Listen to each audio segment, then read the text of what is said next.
119. There many thousand people on every road were seen, from Stockport, Oldham, Ashton, and from other places too. It was the largest meeting that reformers ever knew. With Henry Hunt we'll go, my boys, with Henry Hunt we'll go. We'll mount the cap of liberty in spite of Nadine Joe.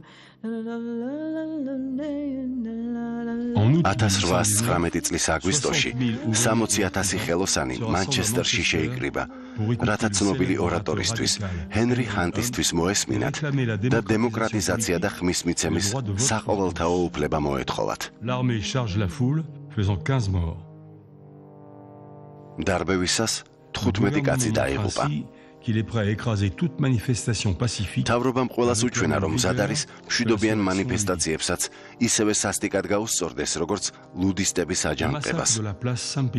სენტ-პიტერის მოედანზე ხოცვა-ჟლეტა, რომელიც ხალხმა დაცინვით მოგებულ ვატერლოს ბრძოლას დაუკავშირა და პიტერლო შეარქვა, ინგლისის მუშათა მოძრაობის ოფიციალურ დაბადების მოწმობად იქცა. ამ დროშით პატივი მიაგეს მსხვერპლთა ხსოვნას. ის ჰადერსფილდის მუზეუმში ლუდითთა უფროსთან ახლოს ინახება. ამბობენ, რომ მე-19 საუკუნეში მუშათა ყველა მანიფესტაციის დროშა იყო. დროშა საარჩევნო უფლებას, ინგლისის, შოტლანდიისა და ირლანდიის თავისუფლებას და მონობის გაუქმებას მოითხოვს. განა მე ადამიანი და ძმა არ ვარ. ბიბლიის ფრაზით გამოთქმული ეს მოთხოვნა მომავალი თაობებისთვის ინგლისელ მუშათა პირველი თაობის ანდერძად იქცა. ის მოუწოდებს იბრძოლონ, რათა თანასწორ უფლებიანად, სრულფასოვან ადამიანად ცნონ, ადამიანად ადამიანთა შორის.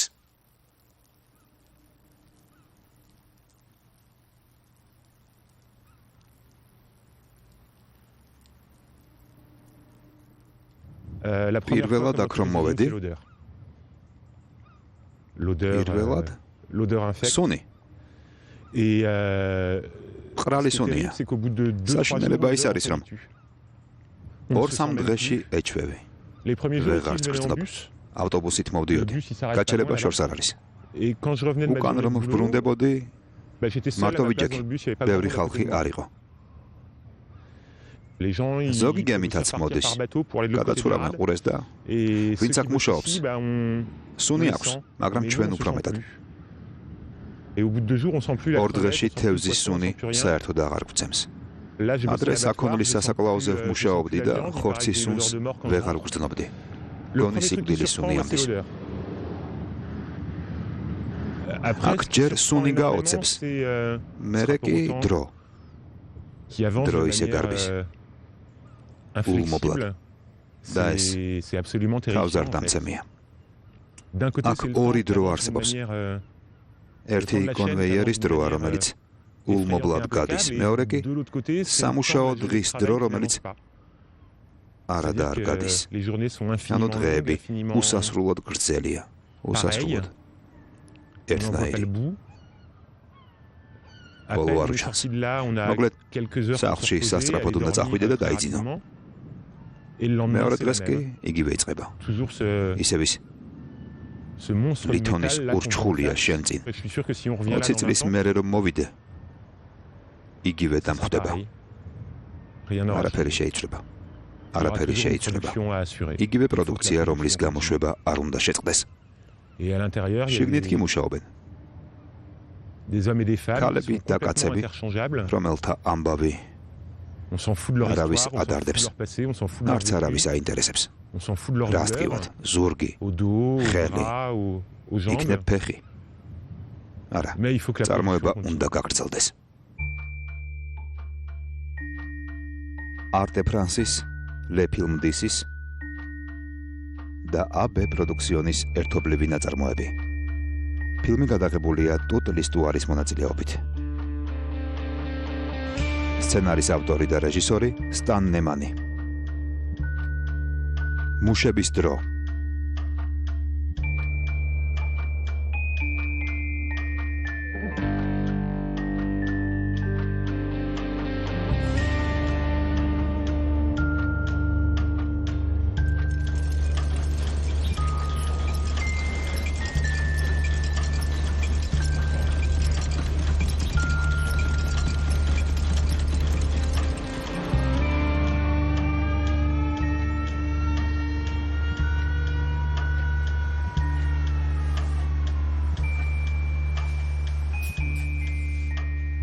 დიდ ბრიტანეთში მთელი მე-18 საუკუნე ეკონომიკური, ინდუსტრიული და სოციალური რევოლუციები გრძელდებოდა.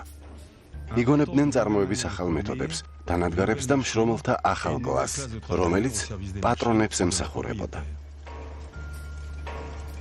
100,000-ობით ექსპლუატირებულ, დაბალ ხელფასზე მომუშავე მუშებს, რომელთაც არც პროფკავშირების შექმნის უფლება ჰქონდათ, არც ხმის მიცემის, არაფერი გააჩნდათ, სამუშაო ძალის და ერთი სურვილის გარდა. უფროსებს სრულფასოვან ადამიანებად ეცნოთ. ბარიკადების დრო.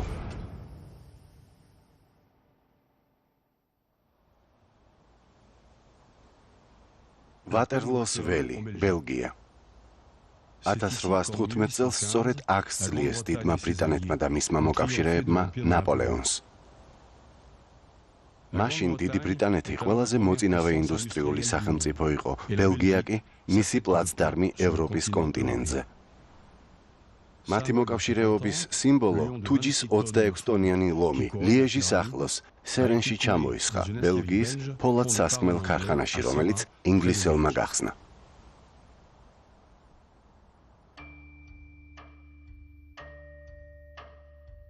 მე-19 საუკუნის დასაწყისში ბელგია ის ქვეყანა იყო, რომელმაც ინგლისური მოდელი გადაიღო. ამ ქვეყნების ეკონომიკური ლიბერალიზმი ხელს უწყობდა დიდი საწარმოების განვითარებას და რამდენიმე ათასი მუშის დასაქმებას, რაც საფრანგეთსა და გერმანიაში იშვიათი იყო.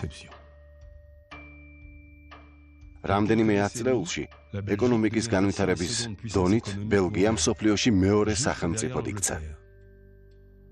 ბელგია კაპიტალისტებისთვის სამოთხე იყო, მუშებისთვის კი ჯოჯოხეთი. სერენის ფოლადსასხმელი ქარხანა. იგივე ქარხანა საუკუნე ნახევრის შემდეგ. ეს კადრები 1980-იან წლებშია გადაღებული.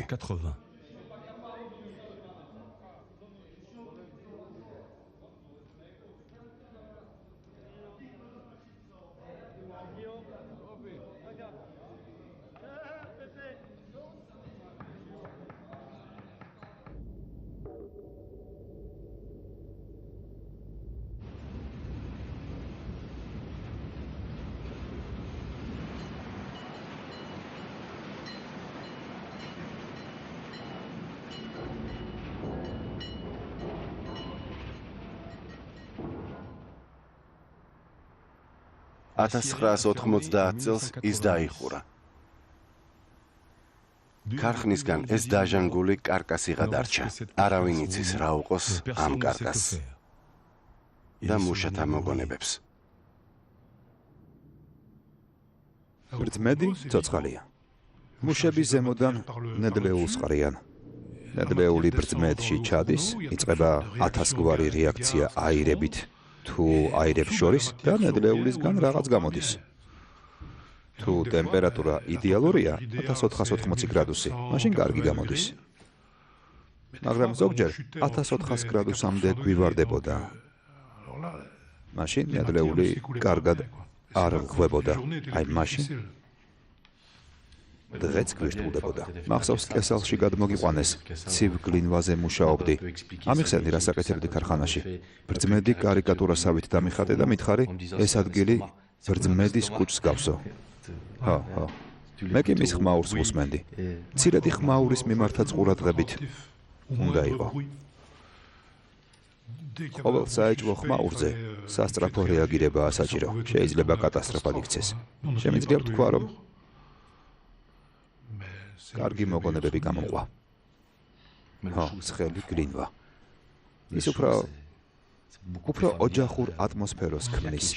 არის ცხელ გლინვაში რაღაც ისეთი, რაც ორივეზე მიმუშავია. ცხელ გლინვაზეც და ცივზეც. ცივი ცხელს ვერ შეედრება.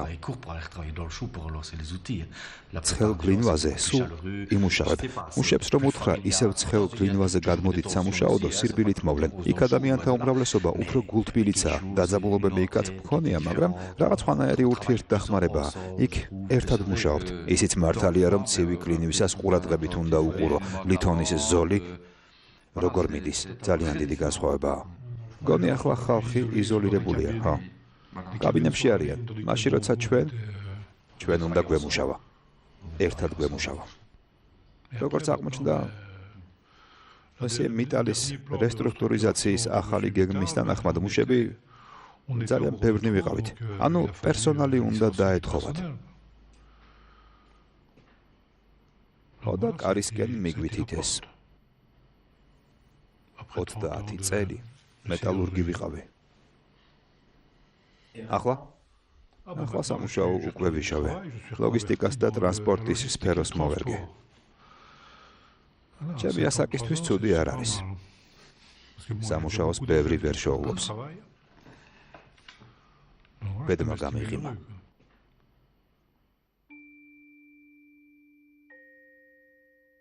წარსულში დავბრუნდეთ. 1886 წელი, იმავე საწარმოს მუშები. ისინი არ საუბრობენ. არ ვიცით რას ფიქრობენ. არ იღიმიან. იგრძნობა ასაკი. და დაღლილობა ბავშვების, შეგირდების და მოხუცის, რომელმაც უნდა იმუშაოს, რადგან მუშისთვის პენსია არ არსებობს. კიდევ უკან დავიხიოთ. 1868 წელი, იგივე ქარხანა. ამ სურათებით დირექციას სურდა ეჩვენებინა, რა მდიდარია საწარმო ადამიანური რესურსებით.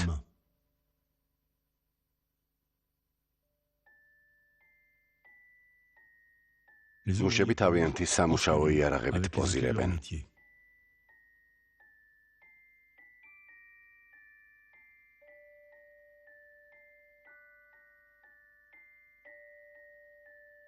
მაგრამ ვერ ვხედავთ მათი ცხოვრების პირობებს. ისინი გლაზგოს ქოხების მსგავს შენობებში იჭყლიტებიან, გეტოებში, სადაც სვებედნიერთა კლასი ვერ დაინახავს, თუმცა მათგან ზოგჯერ ერთი ქუჩა ყოფთ. სახლებში, რომლებსაც მეპატრონეები ოქროს ფასად აქირავებენ. ასე რომ ექსპლუატაციის წრე შეკრულია.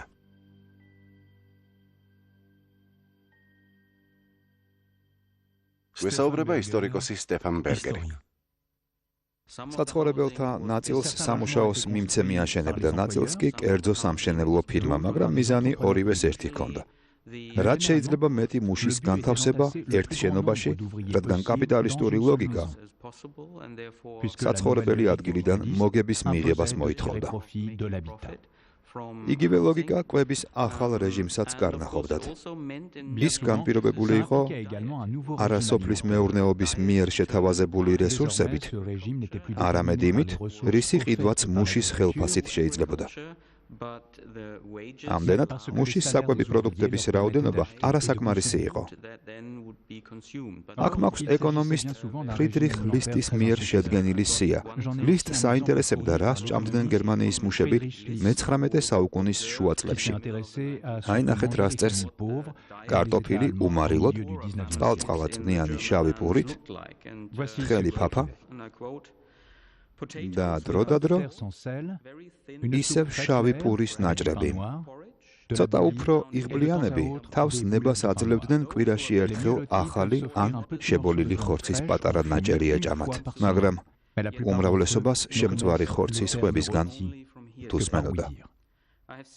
მინახავს სახლები, სადაც შებოლილ ქაშაყს თოკით ჭერზე კიდებდნენ, ზუსტად მაგიდის თავზე. სადილობისას ოჯახის თითოეული წევრი ქაშაყს თავის კარტოფილს უსვამდა, რომ კარტოფილს ცოტა გემო მისცემოდა. 1830 წლისთვის ინგლისელი მუშები ისე გაღატაკდნენ, თავის ხვედრს შავ მონათა ყოფას ადარებდნენ. 1833 წელს, როცა ინგლისის პარლამენტმა მონობა გააუქმა, ზოგმა მუშამ პროტესტის ნიშნად განაცხადა, ჯერ თეთრკანიანი მონები გაგვათავისუფლეთო.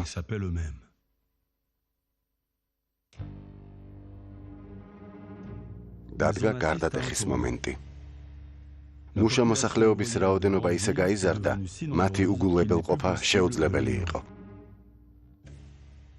ექსპლუატირებული, დამშეული, უკმაყოფილო კლასი საშიში გახდა. ბარბაროსები, რომლებიც გვემუქრებიან, არც კავკასიაში ცხოვრობენ, არც ტარტარიის ველებზე, წერს ჟურნალისტი. აქვე გარეუბნებში ბინადრობენ. ქვეყანას პროლეტარები დაღუპავენ. ეს მხოლოდ სიტყვები არ გახლდათ. ბურჟუაზიას ემუქრებოდა ეპიდემიები, რომლებმაც ქოხმახებში იფეთქა. მათთან ბრძოლაში სოციალური ბარიერი უძლური იყო. დიფტერია, სკროფულოზი, ქოლერა. აი ინდუსტრიული რევოლუციის ნაშიერნი. ინგლისში მებრძოლი გაზეთი ღარიბის მცველი მუშათა ცხოვრების პირობებს საჯაროდ გმობდა. ინდუსტრიულ ევროპაში კი პარლამენტებში მუშაობდნენ იმაზე, რასაც სოციალური საკითხი უწოდეს. კარგი საზოგადოება თავს ვერ მოიკატუნებს. რაც ხდება, მუშების ბრალია და არა სისტემის.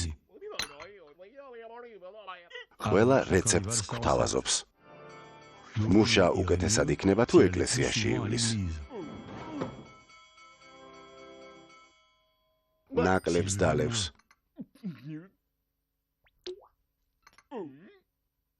ან როგორც მალთუსმა განაცხადა, ნაკლებს შვილს გააჩენს. ამით მუშის დეფიციტი გაჩნდება, მაშასადამე მისი ხელფასი გაიზრდება. მუშა. მუშა.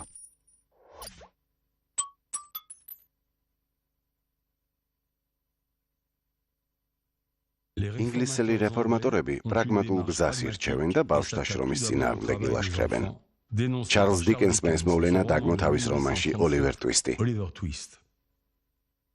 მაშინ 10,000-ობით ბავშვი მუშაობდა ფაბრიკებსა თუ მაღაროებში, სადაც ყოველი სულ ძვირად უღირდათ. ლიბერალური დოქტრინა სახელმწიფოს მუშათა და მეპატრონეთა ურთიერთობებში ჩარევას უკრძალავდა. ამ ურთიერთობას პარტნიორთა შეთანხმების შედეგად მიიჩნევდა. ბავშვებთან ეს არ ჭრიდა. 1842 წელს პარლამენტმა მიწისქვეშა ნაგებობებში 10 წლამდე ასაკის ბავშვების მუშაობა აკრძალა. ეს ნაწილობრივ ვიქტორიანელთა მოჩვენებითი გულშემატკივრობის შედეგი იყო, რადგან მაღაროში სიცხის გამო ბავშვებიც და დიდებიც იძულებულნი იყვნენ ნახევრად შიშვლებს ემუშავათ. დიდმა ბრიტანეთმა, რომელიც ევროპაში კვლავ მოწინავე იყო, პირველმა დააკანონა მუშათა პროკავშირები, თუმცა გაფიცვები ისევ აკრძალული დარჩა. დაუშვეს პოლიტიკური აქცია. 1832 წელს რეფორმატორებმა და მუშებმა ხელი მოაწერეს ქარტიას, რომელიც საარჩევნო უფლებას და პარლამენტის დემოკრატიზაციას მოითხოვდა. კონკრეტულად კი ქარტიას თან ახლდა საარჩევნო უბნის სქემა ფარული არჩევნების ჩასატარებლად. პეტიციებმა მილიონობით ხელმოწერა შეაგროვა. მიტინგებს 100,000 ადამიანი ესწრებოდა. ეს იყო მასიური მოძრაობა. მას იმ დიდი ინდუსტრიის მასშტაბები ჰქონდა, რომლისგანაც იშვა. იმავე ინდუსტრიამ ჩამოაყალიბა განზოგადოებული შეხედულება მუშათა კლასზე, რომელსაც ვერაფერი შეაჩერებდა. მე-19 საუკუნეში ეს შეხედულება მხოლოდ ინგლისთან და ბელგიასთან მიმართებაში მიაჩნდათ სწორად. საფრანგეთი რამდენიმე დიდ ქარხანას ფლობდა. მისი ინდუსტრია პატარა საწარმოებს ეფუძნებოდა, რომლებშიც რამდენიმე ათეული მუშა მუშაობდა. ამ საწარმოებს კუსტარულად მიიჩნევდნენ და ფიქრობდნენ, რომ ნამდვილი მუშის ჩამოყალიბება მხოლოდ დიდ ინდუსტრიაში იყო შესაძლებელი. ამ თვალსაზრისს უარყოფს ფილოსოფოსი ჟაკ რანსიერი. ჩემი თაობის ხალხის საერთო შეხედულება ის იყო, რომ მუშათა კლასი ერთგვარ მასიურ რეალობას წარმოადგენდა. ეს იყო მუშათა დიდი რაოდენობა, რომელიც ქარხნებიდან გამოდიოდა. ეს იყო პროფკავშირული მოძრაობა, რომელიც ძალიან ძლიერია. ასეთი იყო ხალხის საერთო წარმოდგენა მუშებზე, ქარხნის თაობაზე. აქედან გამომდინარე ხალხი ამბობდა, მუშათა კლასამდე საკმაოდ განსხვავებული რაღაც, ხელოსნების კლასი არსებობდაო. დიახ, როცა 1830-იან წლებზე მუშაობა დავიწყე, მითხრეს, რომ არა, მაშინდელები ნამდვილი მუშები არ იყვნენო, რადგან ხალხის აზრით, მუშა ის არის, ვინც ქარხანაში მუშაობს. ის ვინც კონვეიერთან დგას. ასეთი აზრების გამო შევეცადე ხალხის თვალთახედვა ცოტა შემეცვალა და მეთქვა მუშათა კლასი არ არსებობს, ანუ თავისთავად არსებული რაღაც არ არის. შეგვიძლია ვთქვათ, რომ მუშათა კლასი სოციოლოგიური რეალობაა, მაგრამ იმავე დროს სიმბოლური რეალობაც არის. იმისთვის, რომ მუშათა კლასი არსებობდეს, უნდა არსებობდეს ხალხი, რომელიც გარკვეულ მომენტში გამოდის გარემოდან, რომელშიც მუშები არიან, ანუ გამოდიან ადგილიდან, სადაც მუშაობენ და სადაც იმ მუშაობაში ფულს უხდიან. სახლებში ბრუნდებიან, მეორე დღეს კი ისევ სამსახურში მიდიან. თუ გამოვიკვლევთ, ვნახავთ, რომ ადამიანები, რომლებიც მე-19 საუკუნეში მუშებად იქცნენ, სულ სხვადასხვა რეგიონიდან არიან, სხვადასხვა ცხოვრების გზა აქვთ გავლილი. ახლა სენ-სიმონის მიმდევარის მუშა გამახსენდა, რომელმაც დაასახელა რა და რა ხელობაზე უმუშავია. განსხვავებული ხელობები ჩამოთვალა. მოკლედ ყველა ახსენა და მერე კი დასძინა. და ყოველთვის ახლის მოლოდინში ვარო. ხოდა შევეცადე ამ ახლის მოლოდინით განმემართა მუშათა კლასი. ანუ მეთქვა, რომ ცნება მუშათა კლასი მოიგონა ხალხმა, რომელიც მუდამ ახლის მოლოდინშია. ფრანგ მუშათა სწორედ ამ არაერთგვაროვან და დროებით წრეში იშვა და გავრცელდა მე-19 საუკუნის რადიკალური უტოპიური იდეები. მაგალითად ფურიეს ოცნება, რომ ყველა თავისი სურვილის სამეფ მუშაობს და რომ ქორწინებას და ოჯახს სიყვარულის ახალი, ლტოლვის კანონით მართული სამყარო ცვლის.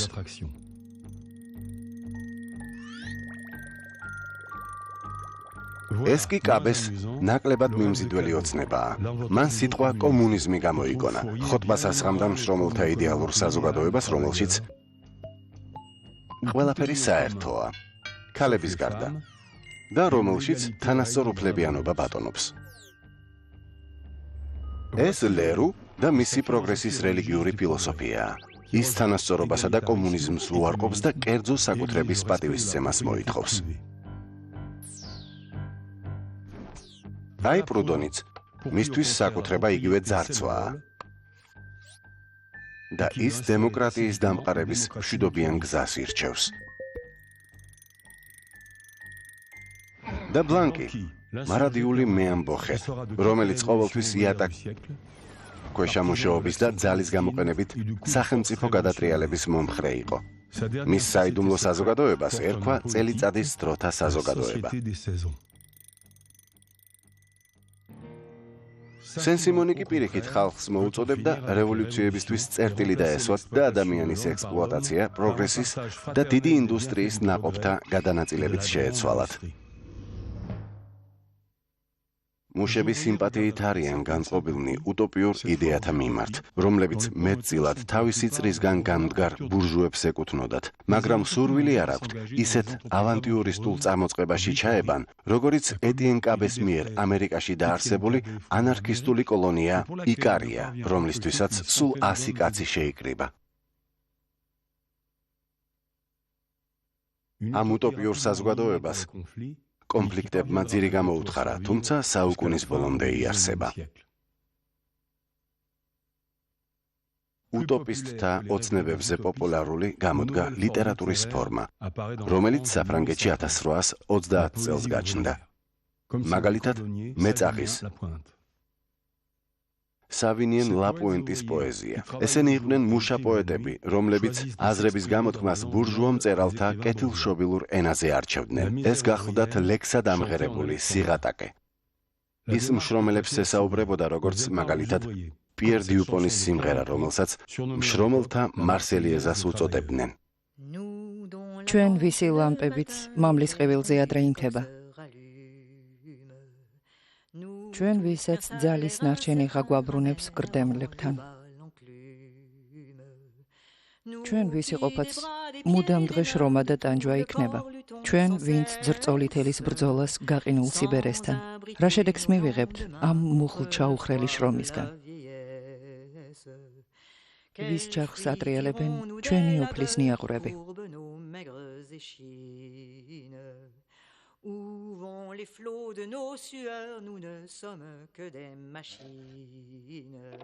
ეს დაჟინებით გამეორებული ჩვენ საერთო ვინაობაზე მიგვანიშნებს, თუმცა მასში გაერთიანებულთა სტატუსი და ხელობა სხვადასხვაა. საჯარო სივრცეში ვინაობის გარჩევა 60-ით შეიძლებოდა. ბლუზა, რომელიც 19 საუკუნეში ძალიან გავრცელდა, მუშაზე მიგვითითებს. ფრაკი ბურჟუაზე.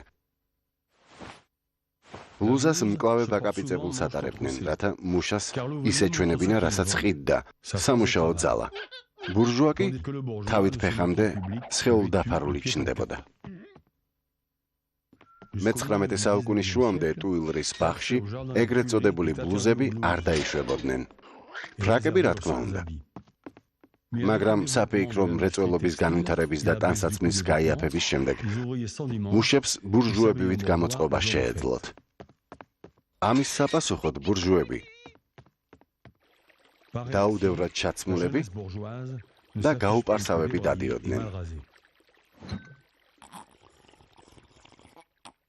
ხოლო როცა მუშებმა ვინაობის საჩვენებლად კვირაობითაც კი ბლუზების ჩაცმა დაიწყეს, გამჭრიახმა პოლიციის კომისარმა მათ ქმედებაში მეამბოხეობის ნიშანი დაინახა.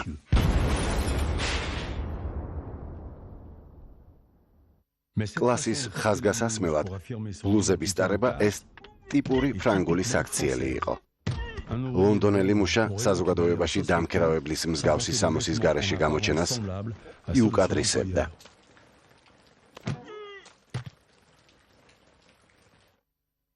თუმცა ინგლისელ და ფრანგ მუშებს საერთოდ ჰქონდათ კერძოდ სამუშაო რეჟიმის გაძლების მეთოდი. ეს წმინდა ორშაბათია, დამატებითი დასვენების დღე, რომელიც მუშებმა უნებართოდ აიღეს.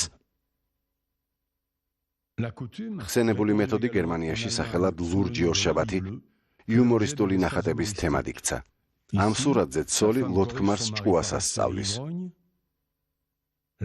აქ კი მუშები დასვენების დღით სარგებლობენ და ბურჟუებს სცემენ. ეს სურათი ხაზს უსვამს ინდუსტრიაში დანერგილი იმ ახალი წესრიგის ხასიათს, რომელიც მე-20 საუკუნემდე გაგრძელდა. ქარხნების მეპატრონეები წესრიგის დამყარებაზე ძალიან ზრუნავდნენ. ახალმა რეჟიმმა დროის განაწილება გაამკაცრა. ყველაფერი დანადგართა რიტმს უნდა მორგებოდა. ამდენად ქარხანაში ყველაფერი ნორმირებული იყო. ყველანაირი შესვენება ტუალეტში გასასვლელადაც გარკვეულ დროს გაძლევდნენ და ეს კონტროლს ექვემდებარებოდა. კომპანია კრუპი 19 საუკუნის შუა წლებში ქირაობდა ხალხს, რომლებიც აკონტროლებდნენ თუ რა დროს ატარებდა მუშა ტუალეტში.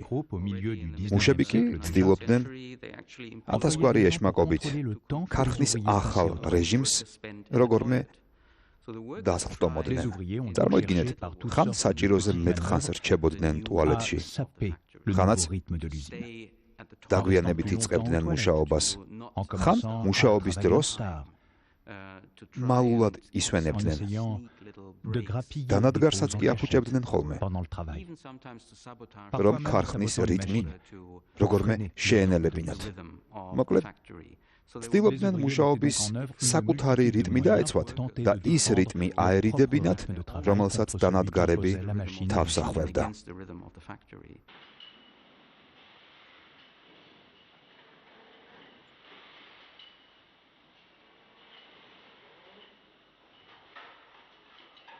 გვესაუბრება მანქანათ მშენებელი ქარხნის მუშა ჟისლენ დორმოსი. მუშები დანადგარის გაფუჭებას ელიან. რადგან თუ გაფუჭდა, ეს ამოსუნთქვა. ზოგიერთები კონვეიერის მოჯადოებასაც კი ცდილობენ. ეუბნებიან, ამა და ამ დროს ცოტა ხნით უნდა გაფუჭდეო. იმდენად ყელში აქვთ ამოსული, გესმით? თუ კონვეიერი არ გაჩერდა, 3 საათი უნდა იმუშაო და მერე 20 წუთიანი შესვენება გვეძლევა. 3 საათი კი ბევრია. აქეთ დაღლილობა, იქით წყურვილი, ხან გშივდება, ხან ყავა გინდა. ყავა აუცილებელია, მაგრამ ახლა ყავის დასალევად გასვლის უფლება აღარ გაქვს. 2 წუთი გეძლევა დასალევად. თუ მეორედაც მოგინდა, უფროსს უნდა სთხოვო. თუ არ იგითხრა, ადგილზე რჩები. იგივეა ტუალეტთან დაკავშირებით. ტუალეტში გასასვლელადაც მხოლოდ 2 წუთს გაძლევენ. თან ერთხელ. ლამისა აგითხრან, შენი შარდის ბუშტი შეაჩვიეო. ასეა. ეს ახალი წესებია. არ ვიცი რამდენი ხნის. ალბათ სადღაც 8 თვეა, რაც დირექტორმა ბრძანება გამოსცა. და თვითონ როგორ მუშაობს, არ ვიცი. მეტწილად კანონმორჩილი ინგლისელი მუშებისგან განსხვავებით, ფრანგი მუშები ამბოხების გზას სიამოვნებით მიმართავენ. მათ ძალიან უყვართ ბარიკადები. სპონტანური, ქალაქური. სხვადასხვა მასალით ნაგები, როგორც მათი კლასი. 1830-71 წლებში პარიზი სამი დიდი აჯანყების მოწმე გახდა. 1830 წლის ივლისში შარლ მეათის რეჟიმის დასამხობად მუშები ბურჟუებს შეუერთდნენ, მაგრამ როცა სოციალური რეფორმა მოითხოვეს, რესპუბლიკელმა ბურჟუებმა თავიდან მოიშორეს და მათ უპასუხისმგებლო ბავშვები უწოდეს. ნახტომი დროში საუკუნე ნახევრის შემდეგ ჩეხეთ-სლოვაკეთის კომპარტიის ლიდერმა სიტყვით მიმართა პრაღის ქარხნის მუშებს, რომლებიც რეჟიმის დემოკრატიზაციის მოთხოვნით გაიფიცნენ. არც ერთ ქვეყანაში, არც სოციალისტურში და არც კაპიტალისტურში 15 წლის ბავშვებს უფლებას არ აძლევენ პრეზიდენტს რაღაც მიუთითონ. ასეთი რაღაც არცად ხდება.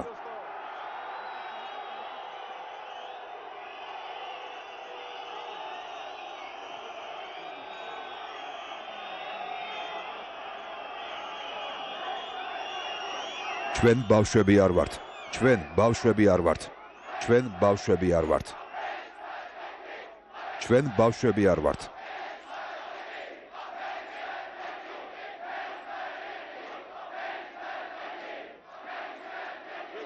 არაერთხელ მისაუბრია ფრანგი მწერლის ბალანსის 1829 წელს გამოქვეყნებულ ტექსტზე, რომელშიც ავტორი კიდევ ერთხელ აღწერს რომაელი პლებეების გახიზვნას ავენტინის ბორცვზე. მაგრამ ამ ტექსტში მნიშვნელოვანი არა ის, რომ პლებეებს რაღაც მოთხოვნები ჰქონდათ, არამედ ის, რომ უნდოდათ მათთვის ისე მოესმინათ, როგორც მოლაპარაკე არსებებისთვის. პატრიციებს კი პლებეები მიაჩნდათ ცხოველის სახეობად, რომელსაც რაღაც ბურდღუნის მაგვარი შეუძლია, მაგრამ ვერ ლაპარაკობს. პლებეებს უნდა დაემტკიცებინათ, რომ ლაპარაკი შეუძლიათ. ამდენად მთელი რიგი სიმბოლური ქმედებების შესრულება მოუხდათ იმის საჩვენებლად, რომ მოლაპარაკე არსებანი არიან. ეს არის ტექსტი, რომელმაც იმ ეპოქაში დიდი გავლენა მოახდინა.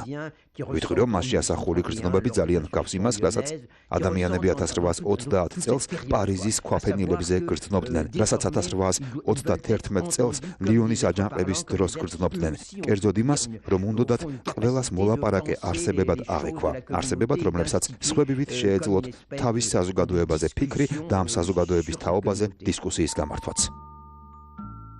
1830 წლის რევოლუციისას კლასების ამოსაცნობი ნიშნები აირია.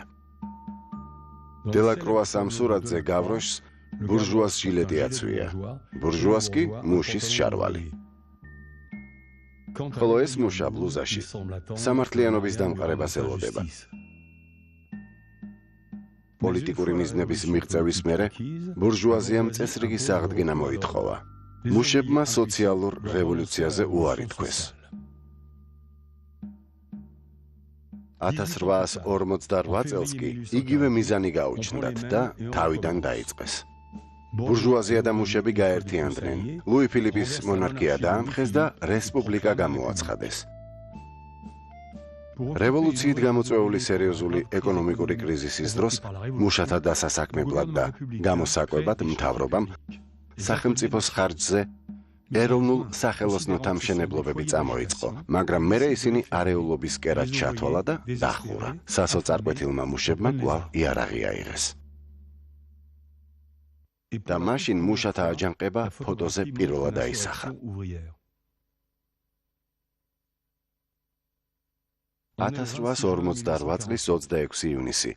იმ დროს, როცა ეს სურათი გადაიღეს, ამ ბარიკადის დამცველებმა ჯერ არ იცოდნენ, რომ აჯანყება ჩაფლავდა და წინააღმდეგობას მხოლოდ ისინი განაგრძობდნენ.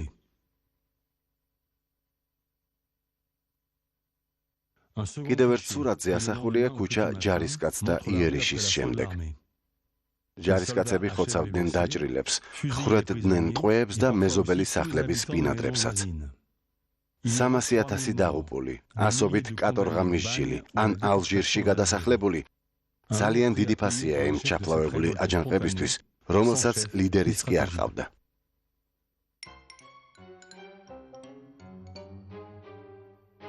...1848 წლის ივნისის დღეების ბარიკადები ალალბედზე დაყრილ ქვებს გავდა. ისინი სპონტანურად იყო აღმართული საკუთარი ქუჩის თუ უბნის დასაცავად, ყოველგვარი კოორდინაციის მიზნის თუ სტრატეგიის გარეშე.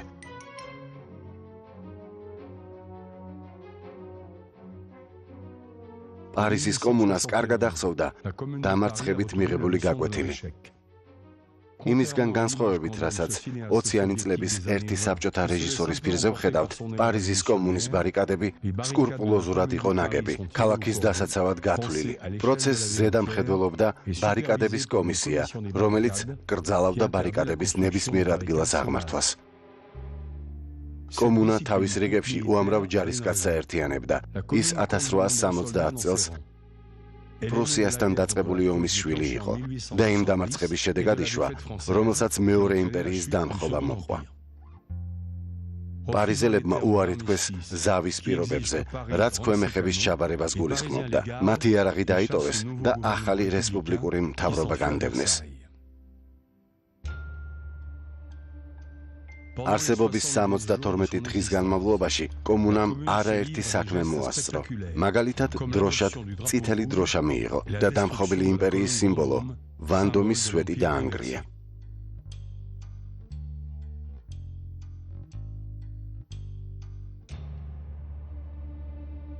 სიმბოლური იყო ათობით ბრძანებულებაც, რომელიც ალყაში მოქცეულმა კომუნამ გამოსცა, თუმცა იცოდა, რომ მათ ვერ განახორციელებდა. ბრძანებულება ქირის გადახდის გადავადების შესახებ, სახელმწიფოსგან ეკლესიის გამოყოფის, უფასო სწავლის და უფასო სასწავლო ნივთების შესახებ, საფუნთო შეთამუშებისთვის ღამის ცვლის გაუქმების, ისტორიის მუზეუმის, მუშათა პროფკავშირების პალატის შექმნის შესახებ, მონჟის მოედანზე გახსნილი ახალი ბაზრის შესახებ, დაჭრილთა და პატიმართა დასახმარებლად 25 მაისს კონცერტის ჩატარების შესახებ და ეს მაშინ, როცა ვერსალის ჯარი ქალაქს იკავებდა.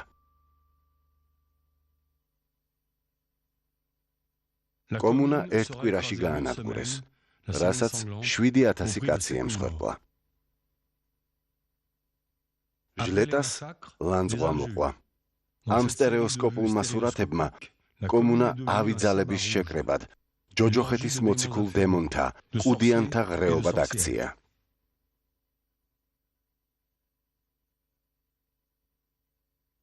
წლების შემდეგ მესამე რესპუბლიკამ დამარცხებულებს უფლება მისცა პერ-ლაშეზის სასაფლაოს კედელთან აღენიშნათ დამარცხება, კედელთან, რომელთანაც კომუნის მებრძოლები დახვრიტეს.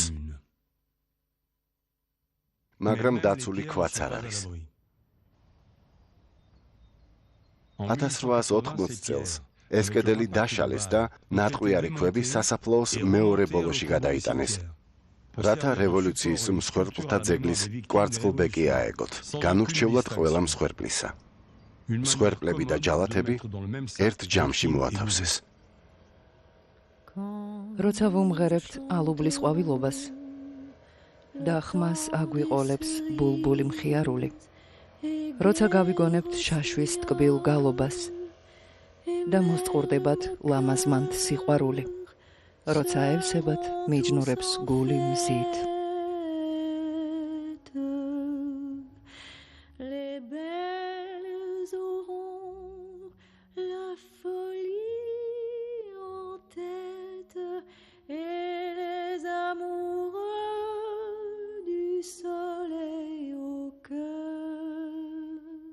მე-19 საუკუნის ბოლო დიდი რევოლუცია, პარიზის კომუნა, ზოგადად მუშათა ბრძოლების ისტორიაში გარდამტეხ მომენტად იქცა. მის ხსოვნას ტოტალიტარული რეჟიმებიც ისევე აღნიშნავენ, როგორც მებრძოლები. მოგვითხრობს კომუნარდო ტოპია, ტერნიელი მუშა. 7 და-ძმიდან ნაბოლა რა ვარ. მინდა ყველას სახელი გავიხსენო, იმიტომ რომ თითოეული სახელი ისტორიას გვიამბობს. რიბელე, ვერა სპირიტანოვა, ნამდვილი ახალისული. vero spirito nova. Libero avanti, pensiero, ideale, vero e comunardo, ჩემი უფროსი ძმა 1904 წელს ისეთ მებრძოლებთან ერთად მონათლეს, როგორებიც იყვნენ პარდა და ურბინატი. პარდიის განყოფილების მდივანიც იქ იყო. ის ჩემს ძმას წითელი დროშის წინ მიესალმა. რაიმე განსაკუთრებული ცერემონია არ ჩატარებულა. უბრალოდ კეთილი სურვილები გამოთქვით და შუშხუნა ღვინო დავლიეთ, თუ ჩვეულებრივი ღვინო. მოკლედ, რაც გქონდა. ცენტრალური იტალიის ამ ნაწილის კულტურაში არის რაღაც სახასიათო. ცენტრალურ იტალიაზე ეკლესია ბატონობდა, რამაც ხალხს ამ ბატონობაზე რეაგირების სურვილი გაუჩინა. ახალი ალტერნატიული რიტუალების გამოგონების და შვილებისთვის სხვა ალტერნატიული სახელების დარქმევის სურვილი. აქ ბავშვებს რებელი, იდეალე კომუნარი ჰქვიათ. ლაპარაკია მე-19 საუკუნის დასასრულსა და მე-20 საუკუნის დასაწყისზე. სახელებთან დაკავშირებული მეორე მნიშვნელოვანი მომენტი არის ის, რომ პროლეტარებზე გვაქვს ლაპარაკი. სიტყვა პროლეტარი კი იმ ადამიანს ნიშნავს, რომელსაც შვილების მეტი არაფერი გააჩნია. ამდენად შვილებისთვის ასეთი სახელების დარქმევა საკუთარი დამოუკიდებლობის ხაზგასმაა. იმ ადამიანის ერთგვარი დამოუკიდებლობის, რომელსაც შვილების მეტი არაფერი გააჩნია.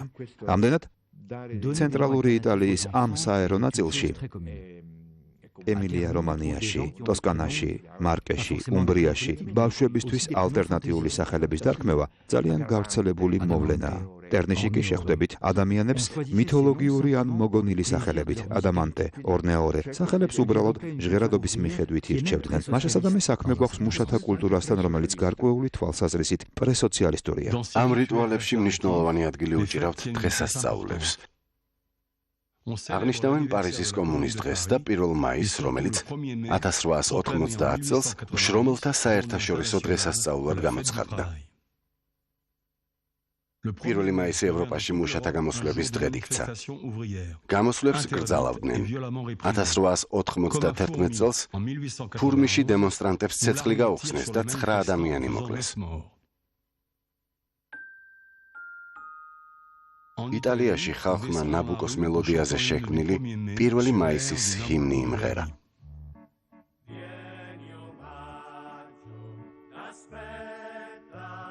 მოდი მაისო, ხალხი გელოდება. თავისუფალი გული გესალმება. აქ შენი მოსვლა აღდგომა იქნება. მზედ ამოფრწყინდება შენი დიდება.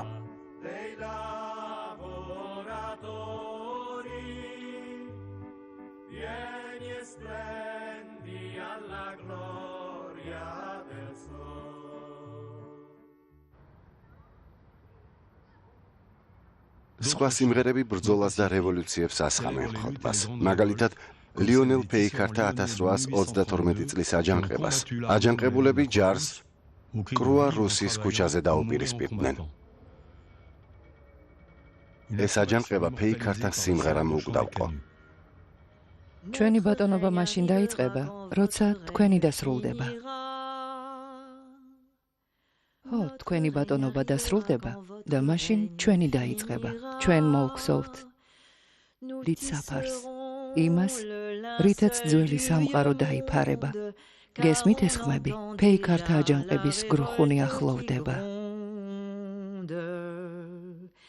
ხო, ჩვენ ვართ და ვამბობთ, კმარა. პეიკარი შიშველი აღარ იქნება. თუმცა სინამდვილეში ეს სიმღერა აჯანყებიდან 60 წლის შემდეგ არისტიდ ბრიუანმა შექმნა. ის ჰაინრიხ ჰაინეს 1844 წლით დათარიღებულმა ლექსმა შთააგონა, რომელიც სხვა აჯანყებას, სილეზიელ პეიკარტა აჯანყებას მიეძღვნა. ეს იყო შიმშილობით და სასოწარკვეთით განპირობებული კიდევ ერთი აჯანყება, სამდღიანი სპონტანური აჯანყება, რომელიც ჯარმა ჩაახშო. 20-იანი წლების ფილმში პეიკრები ასახულ ამ აჯანყებას საკუთარი თვით პეიკრების მიერ შექმნილი სიმღერა ჰქონდა. ბლუდგერიხტი, სისხლიანი სასამართლო. ექსპლუატატორებს, ეშმაკის მოციქულებს, სატანის შვილებს უწოდებდნენ.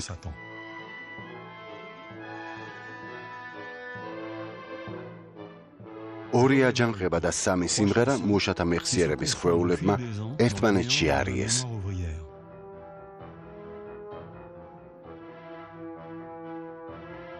თითქოს ესარკმაროდა ლონდონში გახიზნულმა ერთმა ახალგაზრდამ ასეთი რამ დაწერა.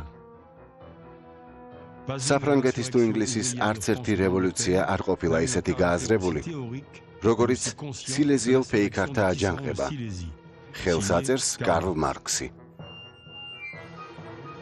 ამ დროს მარქსი ჯერ კიდევ ლონდონში გახიზნული ახალგაზრდა გერმანელი რევოლუციონერი იყო. იმ თეორიების ჩრდილი, რომელიც შემდეგ წლებში ჩამოაყალიბა, მომავალი საუკუნის მუშათა კლასის ისტორიას მოეფინა.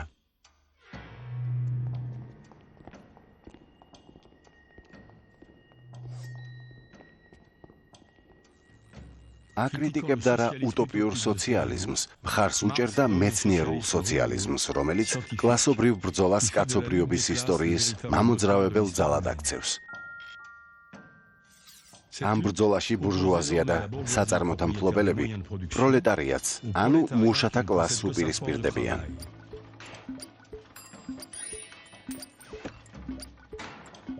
ამგვარ მსჯელობას მივყავართ დოგმამდე, რომელიც მუშათა კლასს მისიას აკისრებს. მუშათა კლასი ერთადერთია, რომელსაც თვითკლასის ცნების გაუქმება შეუძლია. რევოლუციური პროცესი გარდაუვალია. კაპიტალიზმს კი საკუთარი შინაგანი წინააღმდეგობები ააფეთქებს. იდეები, რომლებიც მარქსმა 1848 წლის კომუნისტური პარტიის მანიფესტში ჩამოაყალიბა, პირველი ინტერნაციონალის წყალობით გავრცელდა. ეს ორგანიზაცია მან 1864 წელს შექმნა. თუმცა მასში გაწევრიანებაზე კინაღამ უარი თქვა, რადგან ფრანგულ სექტორს მიაჩნდა, რომ ნამდვილი მშრომელები ფიზიკურად მომუშავენი იყვნენ. დებატების შემდეგ თითოეული ქვეყნის სექტორს უფლება მიეცა თავად გადაეწყვიტა, მიეღო თუ არა ინტელექტუალები და ქალები.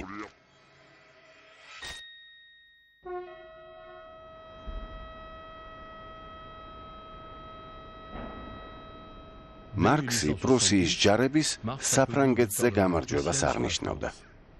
გამარჯვება იმის წინაპირობა იყო, რომ გერმანიამ 20 წელიწადში დიდი ინდუსტრიული სახელმწიფოს რანგში გადაინაცვლა. ამის დასტური იყო კრუპის ქარხნები, სადაც ჩამოსხმული ქვემეხები პარიზს ბომბავდნენ. მარქსის აზრით, გერმანიის პროლეტარიატი სხვა პროლეტარიატზე მაღლა იდგა. ამიტომ როგორც წერდა, ევროპის სოციალურ მოძრაობათა სიმძიმის ცენტრის საფრანგეთიდან გერმანიაში გადატანაზე ფიქრობდა. პარიზის კომუნის დამხობა მის მოსაზრებას თითქოს ამართლებდა. 1875 წელს შეიქმნა გერმანიის სოციალ-დემოკრატიული პარტია, რომელიც მუშათა პირველ დიდ პარტიად იქცა და მე-20 საუკუნის ყველა დიდი პარტიის პროტოტიპი იყო.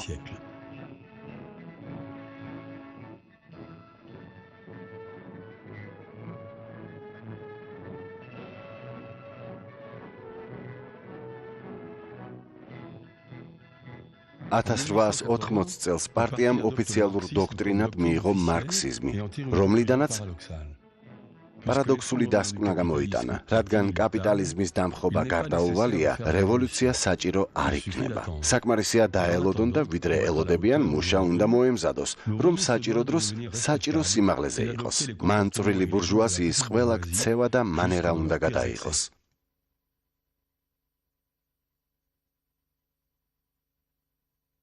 სოციალ-დემოკრატებს მუშათა კლასზე განსხვავებული წარმოდგენა ჰქონდათ. მათი აზრით, ეს კლასი სხვადასხვა ფენებისგან შედგებოდა. მის სათავეში იდგა პროლეტარიატი, რომელიც საკუთარ თავს სოციალურ კლასად აღიქვამდა. ლაპარაკია ამ კლასის ტიპურ წარმომადგენლებზე, რომლებიც წევრიანდებიან გერმანიის სოციალ-დემოკრატიულ პარტიაში. წევრიანდებიან სოციალ-დემოკრატიულ პროფკავშირებში, სოციალ-დემოკრატიულ კოოპერატივში. შეიძლება ადგილობრივ ველოსიპედისტთა და სოციალ-დემოკრატიული კლუბის წევრებიც გახდნენ. ეს ადამიანები გარკვეულ დროს უთმობენ თვითგანათლებას, ცოდნას აგროვებენ და თან კაპიტალიზმის დამხობაზე მუშაობენ. მაშა სადამე ლაპარაკია მუშათა კლასის ყველაზე მაღალ საფეხურზე. მის ქვემოთ კი დგანან ისინი, ვისაც ლუმპენ პროლეტარიატს უწოდებენ. ეს სუბპროლეტარიატი თავის თავში აერთიანებს ყველას, ვინც ლოთობს, ვინც აზარტულ თამაშებში ხარჯავს ფულს, ვინც ცოლს სცემს, ვისაც შვილების აღზრდა განათლება არ ადარდებს. გერმანელ სოციალ-დემოკრატთა აზრით, ასეთები საკუთარი სოციალური კლასის საქმეს ღალატობენ. ეს ლუმპენ პროლეტარიატი, ანუ ჩამოკონკილი პროლეტარიატი, რუსი კინორეჟისორის ეიზენშტეინის მიერ დანახული ალეგორიულიცაა და კარიკატურულიც. სახელწოდებაში მარქსი გულისხმობდა ახალ სოციალურ კატეგორიას, რომელიც მუშათა რევოლუციების დამარცხებათა გასამართლებლად გამოიგონა. ისინი ლუმპენ პროლეტარიატის ღალატით ახსნა და თქვა, ეს ნაძირალები მზად არიან ბურჟუაზიას მიეყიდონ და მუშათა ყველა წამოწყებად ჩაშალონ. ამ კონცეფციას კიდევ ერთი პლუსი აქვს. მან მუშა რესპექტაბელურ მოქალაქედ აქცია. მხოლოდ ლუმპენ პროლეტარიატს ხვდა წილად ყველა ნაკლი, რომელსაც მანამდე მე-19 საუკუნის ბურჟუაზია მუშათა კლასს მიაწერდა. მუშათა კლასის კიდევ უფრო რთულ სურათს გვიხატავს სოციოლოგიური კვლევა. 1910 წელს ერთმა სოციალ-დემოკრატმა 8000 კითხვარი დაუგზავნა საფეიქრო და მეტალურგიული ქარხნების მუშებს. ჩანს, რომ კითხულობდნენ დარვინს, მარქსს, ნიცშეს, ბიბლიას და თავიანთი ცხოვრების პირობებსა და ოცნებებზეც წერდნენ. მინდა უფრო ადამიანური, უფრო ღირსეული ცხოვრება მქონდეს. ჩემი ცხოვრება მონის ან საპალნე ვირის ცხოვრებისგან არ განსხვავდება და რადგან მხოლოდ თავისუფლების ცნება მიბიძგებს იმისკენ, რომ უკეთეს ყოფაზე ვიფიქრო, ჩემი ყველაზე დიდი სურვილი თავისუფლებისთვის ბრძოლაა. მინდა იმ ბრძოლაში ერთადერთი დევიზით ვიხელმძღვანელო, ჯობს მოვკვდე, ვიდრე ისევ მონად ვიქცე. ყველაფრის გარკვევა მკვლევარსაც არ შეუძლია. ამიტომ ერთი გერმანელი პასტორი ქარხანაში დამხმარედ მოეწყო და აღმოაჩინა ის, რასაც ისტორიკოსმა ალფ ლიუტკემ აიგენზინი, ანუ სიჯიუტე უწოდა. ეს თვისება თავს იჩენს. ისეთი მოქმედების პასუხად, როგორიცაა მაგალითად უეცრად წყლის თავზე დასხმა.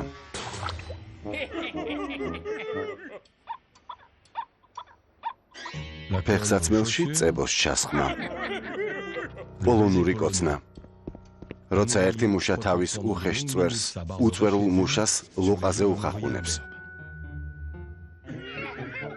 და ბევრი სასტიკიოინი, რომელთა გავლითაც მუშებმა თავიანთი დამოუკიდებლობა განიმტკიცეს. საუბრობს ისტორიკოსი თომას ლინდენბერგერი. ეს იყო საკუთარი შინაგანი დამოუკიდებლობის განმტკიცება, რომელსაც მუშებს ვერავინ წაართმევდა. ეს იყო დასახული მიზნის მიღწევა, რადგან მსგავსი მომენტების, მსგავსი ქმედებების მიზანი იმ კონკრეტული სიტუაციისთვის საჭირო აუცილებელი თვითგადარჩენის უნარის გამომუშავება გახლდათ. ამ მხრივ კი მუშა დამოუკიდებელი არ იყო. ეს ყველაფერი მსგავსი სიტუაციის ადვილად გაძლებას ისახავდა მიზნად. ამ კონტექსტში ჯიუტ მუშას არ მიაჩნდა, რომ ამბოხებულთა თუ ბატონობის მოწინააღმდეგეთა ქცევებს უნდა მოერგოს, თუმცა უნდა ითქვას, რომ ბატონურ დამოკიდებულებას სწორედ ეს უხანგრძლივებს სიცოცხლეს.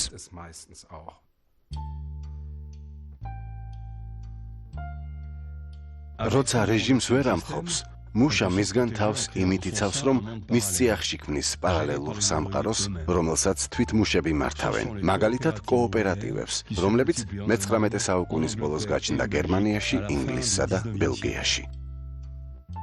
მათი თავდაპირველი მიზანი მუშებისთვის პურის რეალურ ფასად შეთავაზება იყო. მაგრამ მალე ეს შეთავაზება ფართო მოხმარების სხვა საქონელზე გავრცელდა, კაფეებზე, თეატრებზე, წარმოდგენებზე. ამბობდნენ, რომ კოოპერატივების მიზეზით მუშებმა ბრძოლის გზას გადაუხვიეს, მაგრამ მუშას შეეძლო საკუთარი ცხოვრება ემართა.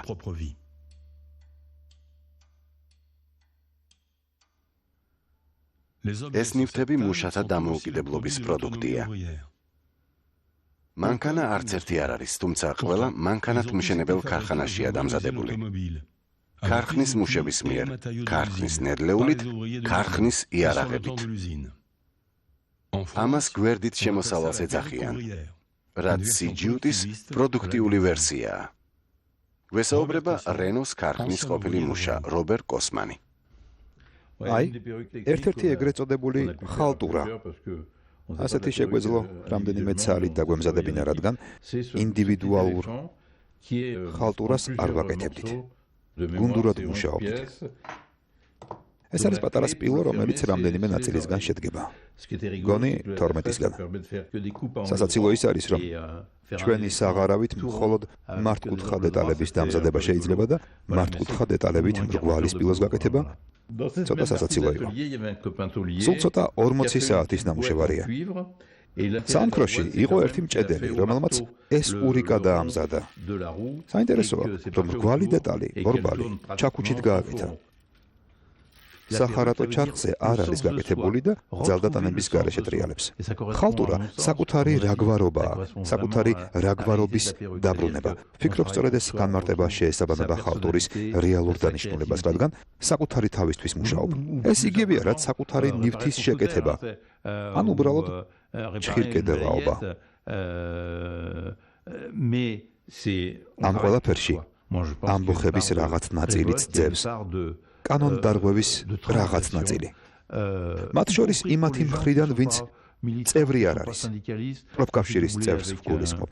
მახსოვს, ჩარჩო ხერხზე ვმუშაობდი ერთი მოხუცი პორტუგალიელის პედრო და სილვას მეწყვილედ. ხოდა თავისი სახლის ასაშენებლად ყველა სამუშაო იარაღი იქ დაამზადა. კარგად ვიცნობდი და ვიცი, რომ გაფიცვის მომხრე არასდროს ყოფილა. არასდროს უძაგებია ქარხანა, უფროსები, მაგრამ როცა ხალტურაზე მუშაობდა, პირი ღიმილით ეხეოდა, რადგან წესებს არ ღვევდა. ხალტურა არაერთგვაროვანი რაღაცაა. ვერ იტყვი, რომ მხოლოდ არსებული წესრიგისთვის წინააღმდეგობის გაწევა. როგორც ვერ იტყვი, რომ კომპრომისის რაღაც ფორმაა, რადგან ქარხანა გამუდმებულ კლასობრივ ბრძოლას არ ნიშნავს. არც მეპატრონის მიერ გამუდმებით წიხლის დაჭერას. ხალტურის სურვილი მომენტზეა დამოკიდებული, პერიოდებზე, დღეებზეა დამოკიდებული, დღის მონაკვეთებზეა დამოკიდებული. დილით როცა აღრენილი ხარ, ქარხნის მეპატრონეს ჯანდაბაში აგზავნი. ეს არის, ასეთია ცხოვრება.